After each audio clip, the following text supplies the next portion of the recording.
আজকেই গার্লফ্রেন্ডকে বলে দিবেন আজকে সম্পর্ক শেষ, আর আমি নেই, শেষ। ওইটা রাস্তা বন্ধ করেন, কারণ এটা আপনার জীবনের সবচেয়ে বড় ফিতনার রাস্তা।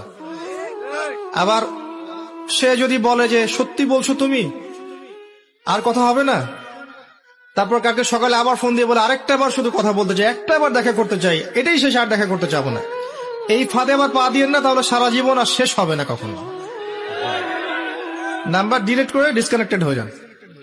আর যদি দেখেন যে না, আসলে তার মধ্যে দিনের কিছুটা বুঝ আছে, আপনার একটা রিজিকের সোর্স আছে, হালাল রিজিক খাচ্ছেন, মাশাআল্লাহ, চাকরি করছেন বা ব্যবসা করছেন, কিছু একটা করতে পারছেন, তার বাবার কাছে গিয়ে তার হাত চান বীর পুরুষের মতো, গিয়ে বলেন যে আমি আপনার মেয়েকে বিয়ে করতে চাই। যদি বয়স হয়ে যায় এবং তাদের মধ্যে একটা কুফু হয়ে যায়, আপনি বিয়ে করে ফেলেন, সিম্পল। প্রেম করতে যাচ্ছেন কি জন্যে? প্রকৃত প্রেম শুরু হবে বিয়ের পর ইনশাআল্লাহ।